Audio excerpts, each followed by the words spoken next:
Hello and welcome to TheAIbumMan, and today we're going to be taking a look at the new studio album from Heart, entitled Beautiful Broken. So yes, the Wilson sisters are back with a new album, which, while it has received many positive reviews, how new this album really is certainly something that's up for debate and something we're going to be discussing over the course of this review.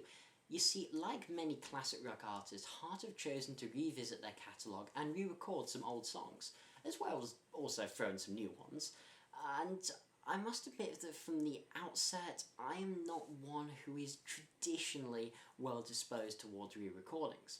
Perhaps if they offer something really new, I mean a seriously fresh approach to the song, then I might be more open to them, but most of the time we find bands just do it for the cash, do it for the royalty check. But at least Heart on this album, they haven't re-recorded any hits. You're not going to find Crazy on You or Barracuda or Alone on here. Instead you're going to find deeper cuts from the 80s and 90s, which they felt artistically needed revisiting, and I will at least give them some credit for doing that, for re-recording songs for artistic reasons as opposed to purely money-grabbing reasons. So I suppose the success of this album really hinges on how good these re-recordings are. Do they actually justify their existence? But before we get into those, let us first take a look at the new tracks. So the opener and title track, Beautiful Broken, it's kind of another new, in inverted commas, song really, because this was actually released on the Best Buy edition of 2012's Fanatic, Heart's previous studio album, but they have changed things up a bit here. They've rewritten it enough, I suppose. I will consider this a new song, as it did have such a limited release. And the song on the surface, it sounds rather odd. Why, you may ask? Well, because it pairs the powerful Ann Wilson with none other than Metallica's James Hetfield. Yeah, is it the heart have gone thrash, or has James just gone soft? I think that's quite an easy question to answer. And while this sounds better than James Hetfield's collaboration with Lou Reed, Oh How We Remember Lulu, his voice, I find, feels really out of place here. This is just a standard mid-paced hot rocker, and the great rock duets to me are those when the two voices beautifully complement each other. Look at Paradise by the Dashboard Light by Meatloaf from the Bad Out of Hell album. Him and Ellen Foley is just a wonderful pair. But here you find a man with a gruff, haggard sailor's voice paired with a strong, dominating female one. I love Metallica, but this is not for me. I found James really detracted from this song. The best of the new songs, funnily enough, is actually a cover of the song 2, originally by Neo, who I can't say I'd heard of before, and R&B is not my cup of tea. But here Nancy is thrust into the spotlight, delivering a heartfelt and sensitive vocal performance. It's a rather serene power ballad, but it rises in all the right places with a powerful chorus singing about love, and I'm not going to say it's one of the great Heart power ballads because they've done some classics, but this is a really enjoyable performance, and Nancy's voice is really the perfect vehicle for it. Onto the other new songs, I Jump and Heaven. The former to me is a rather bland and stilted affair. The wordless chants in the chorus underpinning Anne's refrain of I Jump does very little to capture me, and the chorus certainly wears Zeppelin influence heavily on its sleeve. This is a Kashmir Light type song perhaps. The orchestration though is actually very well arranged and fits the song. It's a shame that the core structure and bones of the song just aren't really there. Heaven though, on the other hand, is probably the most experimental and interesting listen on the record, as well as easily the second best. You've got this sitar and Eastern influence underpinning the power ballad, with an immense vocal performance from Anne, just giving me that huge boost. But it really is the instrumentation that makes this song, the atmosphere, the layered instruments, the subtle bluesy guitar, dominant bass line and strong rhythm, which turn this into a rather great song. I know they've had this song lying around for a long time. I think this is on the Alive in Seattle album, though don't quote me on it, but this is certainly a highlight. So all in all, yeah, the new material, it's a mixed bag. I would say it's pretty good overall. But it's, as I said before, the re-recordings that are going to make or break this. So the first one we're going to look at is from 1980's Bebe Lestrange.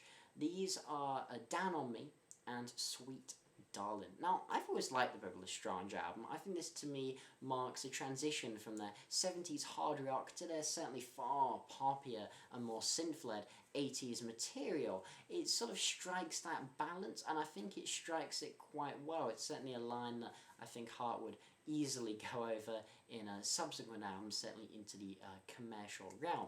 Now, you must understand, I am a 70s Hart fan, well, at heart, pardon the pun. I'll take Dreamboat Annie over Bad Animals and Little Queen over the self-titled record any day of the week.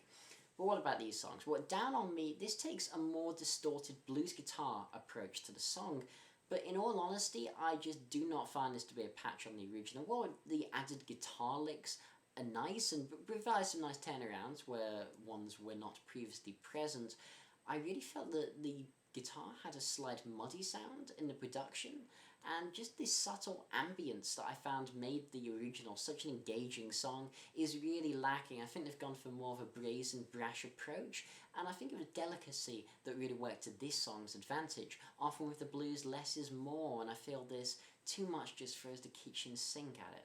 And Sweet Darlin', well, the original was a well-executed, pleasant finale to the album. Here they've added acoustic guitars, orchestrations, which certainly do deliver a lusher, more full sound.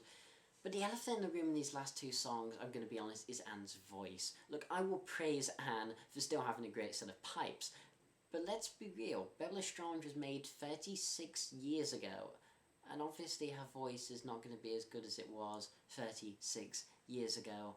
And unfortunately it shows. The original's vocals are more nuanced, they're stronger, as you'd expect from someone who's younger.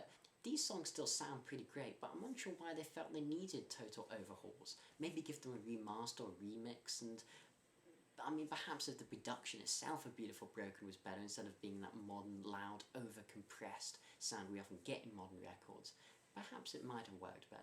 Cities Burning from the rather poor Private Audition was at best a weak song, and the remake takes a slower, more measured approach to the song, but here's the fatal flaw. It was never a good song. It had a weak hook, a poor riff, and overall always felt rather dialed in. And while this new version may have some fancy additions, the old saying you can't polish a turd I find adequate here. The guitar lines may be rather cool, but this is lackluster. It doesn't have that kick to it. And one word, also from Private Audition, is yet another ballad on the album, and I really feel at this point we don't need any more ballads. I know Heart like their ballads, but there are far too many. There aren't really many up-tempo rock songs on this album, and perhaps I do prefer this to the original version. The instrumentation has a lot better mix to it, and the older reflective vocals of Anne I think actually work perhaps to this song's advantage. It's suitably different from the original, but it's really not a particularly good song. It's still quite a meandering, slow ballad that plods along, going nowhere and not really doing anything of note.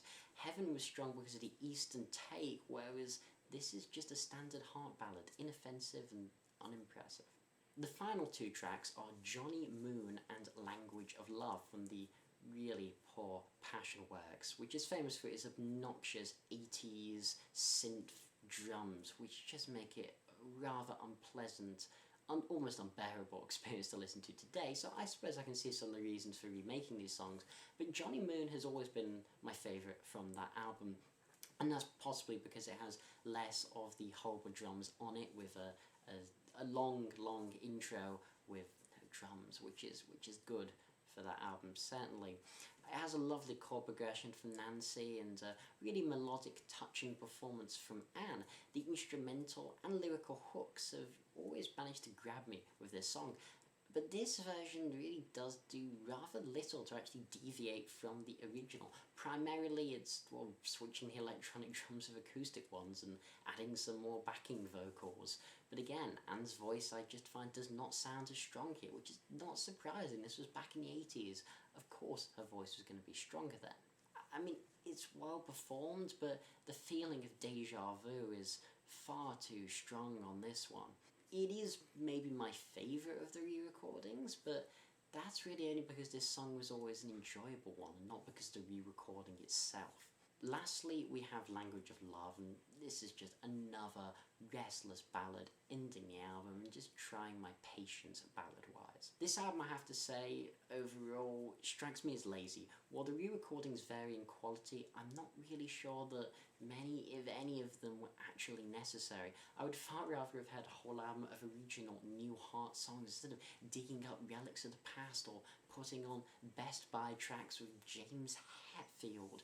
Sure, it's not as egregious as other artists looking at you, Boston, with Life, Love and Hope, and Heart still have their credibility intact, but this is not a great rock album. I've seen reviewers give this some very high scores, and that's their opinion. I respect that, but I also have to respectfully disagree. With older artists like David Bowie, rest in peace, releasing innovative, boundary-pushing albums, age is not an excuse to not at least attempt to push forward and at least to write new songs for an album.